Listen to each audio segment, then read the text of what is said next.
Hello again, everyone. Thanks for watching. Sorry, it's been a little while since I made a couple videos.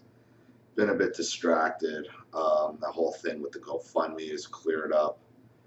They cleared it up Monday morning, said everything was fine. But I decided just to use the PayPal donate going forward. It's just easier for me. It seems like it's easier for everybody, and I really don't want to deal with a company that just shuts people's campaigns down, based off lies on the internet. So what we got here is another message from a PayPal donation. And remember, if you make a donation of any size and you want your story made into a video, you go right to the top of the list.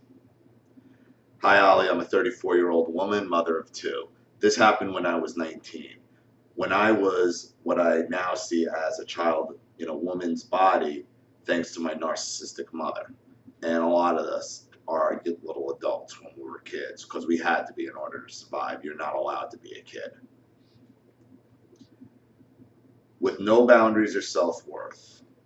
One time as a young child, my mom hit me so hard I couldn't even cry, emotionally numb. And we do get like that where you're just numb from getting hit. Like, I didn't want to get hit and I was numb to it, but like it had to be like an emotional thing to really get me emotional. It wasn't physical pain that bothered me at all anymore. My dad's then fiance's son-in-law, Andy, who was 32, doing some house repairs for my dad. He used to come around the house when I was there for a cuddle. Ugh. Over time, he used to get me in the corner of the room from behind and rub himself on me, make me sit on his lap, make me kiss him on the lips, make me pull up my skirt, and kept saying, "You need to trust me. If you trust me, you'll do it." I felt like I had to, as I didn't know what he would do if I didn't, and the impact it could have had on my dad's relationship with Andy's mother with Andy's mother-in-law, if I told anybody. And that's what they do. They make us worry. These narcissists, they'll make us worry about their relationship over our own safety. Andy's wife at the time was pregnant with their first child. She has the same name as me. He told me he preferred me to his wife as I was a lot slimmer and it was different with me. My blood ran cold every time I tried to move away from him, but he just kept saying, "Trust me," and getting me from behind. I felt powerless, locked in his strong arms. He's 6 foot and I'm 5'3". There was inappropriate touching. He got his dick out. He was holding me down, holding my arms. I just wanted to die. He told me about the pressure points at the back of the neck. One will cause pain, one will cause unconsciousness, one will cause death. He said he could make me happy by giving me a baby. Then I would have someone to love me and someone to love. It was weekly. He kept trying to get me to go in his truck, but I was scared someone would see and wonder what he is doing there, as his mother-in-law, my dad's then fiance, lived in the next street.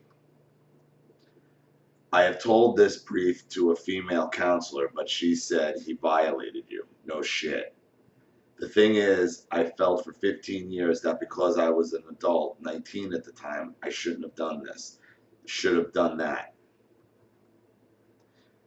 I didn't want to cause a big blow up for my dad and possibly cause them to split up. Andy and his family moved away. He said to me, "If you believe nothing happened, then nothing happened." I would be trembling and feeling like shit. Nobody to tell at the time.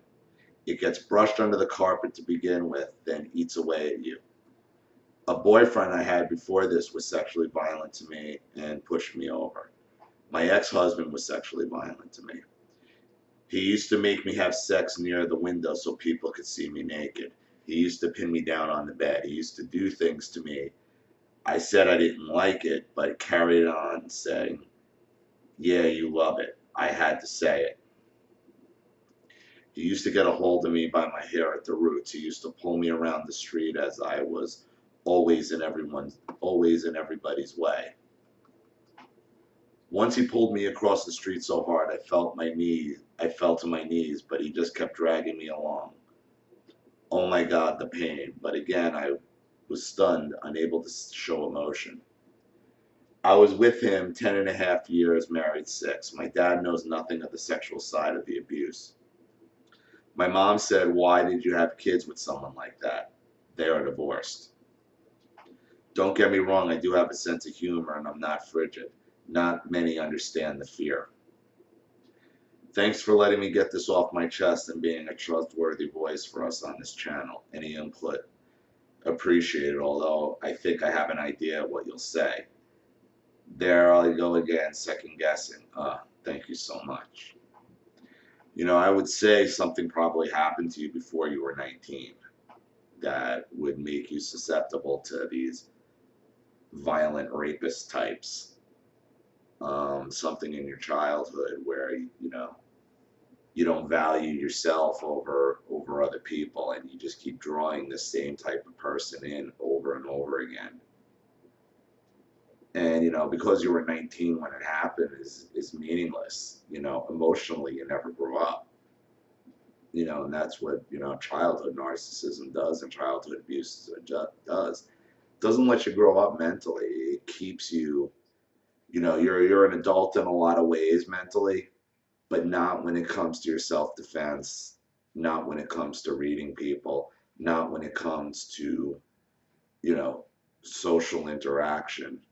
And, you become susceptible to the same type of abuser over and over and over again. And you keep making excuses for the abuser and blaming yourself, probably because that's what you learned at a very young age, is that somehow, some way, everything that goes wrong is going to be your fault, and it's not. And that's something that gets ingrained in us as young children. And in that part of our adult development mentally, we never can progress out of it because we're always that scared child inside, thinking that everything that goes wrong has to be our fault. Has to be our fault. Everything's my fault. So somehow so yeah, I'm 19. So yeah, I'm always in somebody's way, so I deserve it. Over and over and over again. You will make the most ridiculous excuses. Whereas, if this was a friend telling you the same story, making these same excuses, you'd be like, are you out of your freaking mind? We ignore our own obvious truth and reality and somehow find a way to blame ourselves. And that's a huge part of this abuse. And that's because as children, very early on, we're blamed for everything, and we'll continue to be blamed for everything because we are always on trial. And even you coming forward at 19, what you were probably afraid of is somebody saying to you, well, what were you wearing? What did you say? What did you do? There you go. You're back on trial again.